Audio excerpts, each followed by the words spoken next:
Today we're going to be taking a look at some tiny tools. Which ones are good, which ones are bad, and which ones are just totally useless. So in this video, we'll be taking a look at those.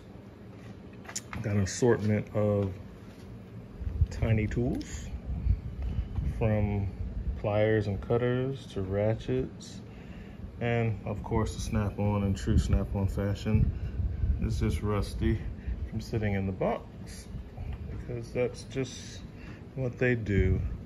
And even another little set. So we're going to take a look at all of these and share our thoughts on those. All right, so what do we have? Let's start with the ones I hate. That would be these Knipex. Part number,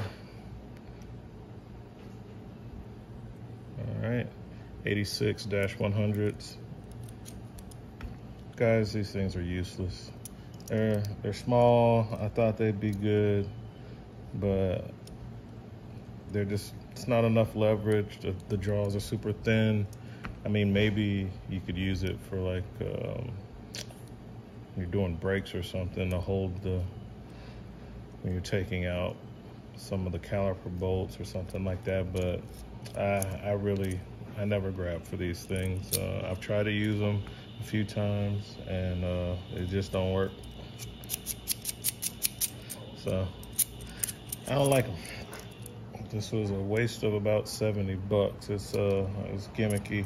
If they had a little bit longer handle or something, it might be good, but these are the extra smalls, and I should never have bought these.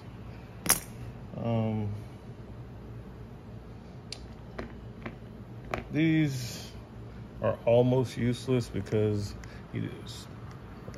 it's an end nipper, and when I gotta get staples and stuff, I need the leverage of a real end nipper. So these are basically useless as well. I'm not a big fan of Cobalt tools. Most of their stuff breaks on me for some reason. I don't have a problem with Cobalt. Obviously, I buy them. I've tried several of their products, and most of them, they just don't work for me. So these, that's going to be a no as well. These two. Now these ones, these are almost useless for me too. These little small cutters, I guess, but these, they do cut well, so I'm not going to say they're useless. It's just in the applications that I use them in, they don't work for me very well, and but they do work. So I'm going to leave these over here, and these can come in handy in tight spots, but I normally would just grab for something like a Knipex.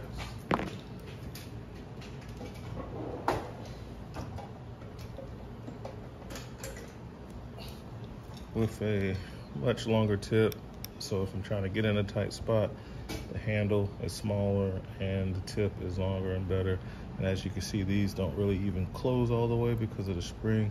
So these, I guess they can be useful for pulling fuses. So not totally useless, but not really helpful. These, they're okay. Crescent makes these. It's a real small pair of channel locks, but they're so limited in the range to where I don't grab them for a whole lot.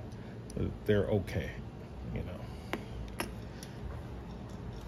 The ones that are the most useful to me are these Knipex, these little mini Cobras, which are a little bigger than these, has that comfort grip handles. These are actually very helpful. I use these a lot. Push button. So I really like these. These are pretty good. And then these are okay. These are, you know, they are what they are.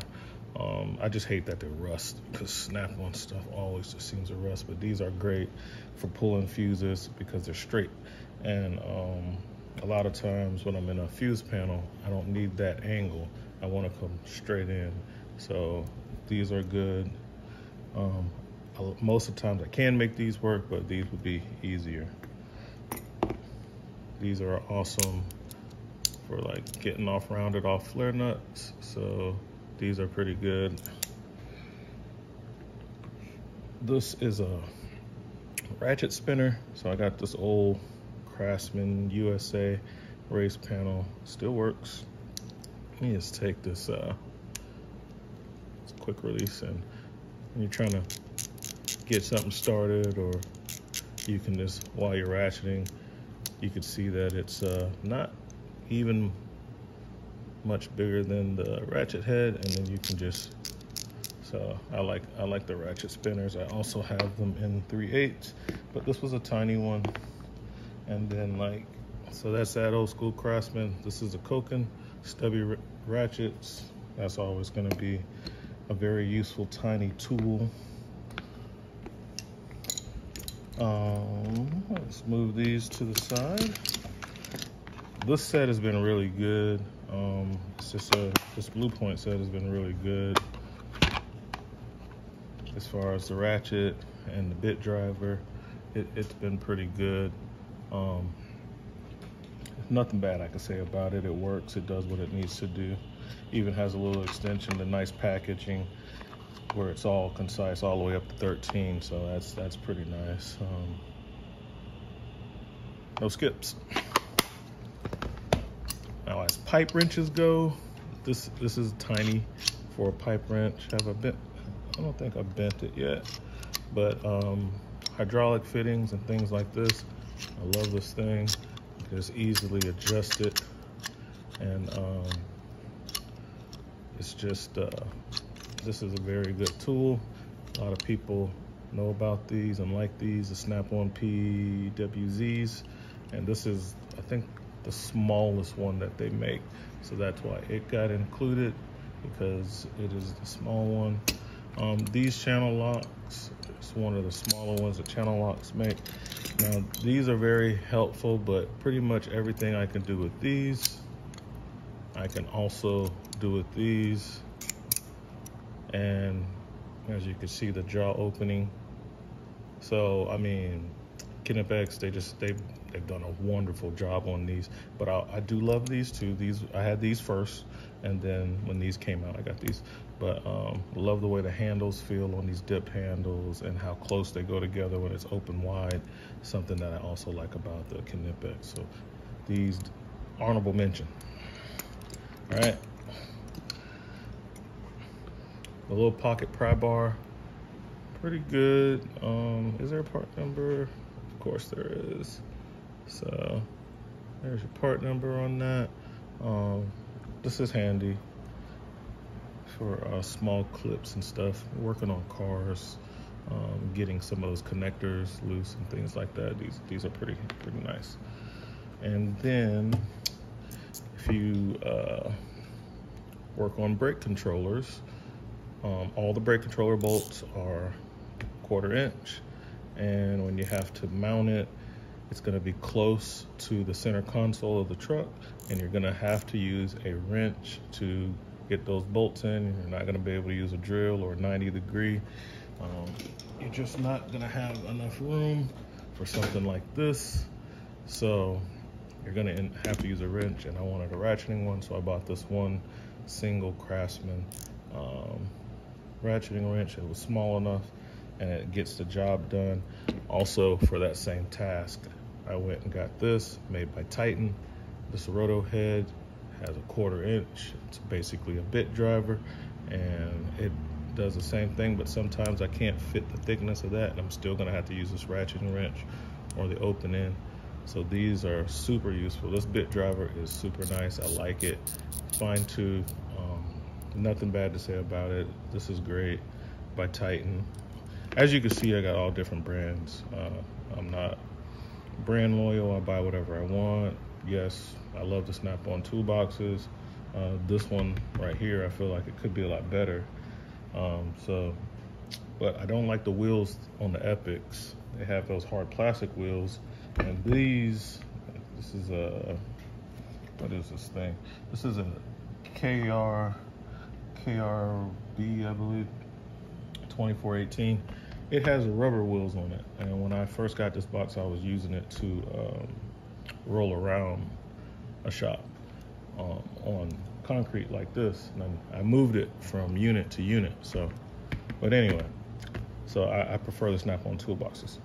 But going back to the tiny tools, this tool right here, which looks like a seam splitter. I mean, it looks a lot like a seam splitter, but what it's used for is to take the sheath off of Romex. And this is a very useful tiny tool, even has a great handle on it. Since I got this out, this thing is awesome. This has gotten me out of a lot of jams. It's a lot smaller than a lot of the 90-degree things. So you have 90-degree drill. Of course, that's gonna be a lot smaller, which is why I bought this guy, because it was a lot smaller. So these are about the same. So that's why I bought this right there. But anyway, back to the tiny tools. This little pry bars, these are always useful, especially when you're dealing with different types of trim and molding and things like that in the campers, and you can't afford to break it because it's a special color or a special style board. And this is something that will help you out a lot getting started until you can get a bigger pry bar under it. So that's what we have. This is my little tiny tool collection. Some of them good, some of them bad, some of them neutral. That's all we have for now. RV Tech Pro.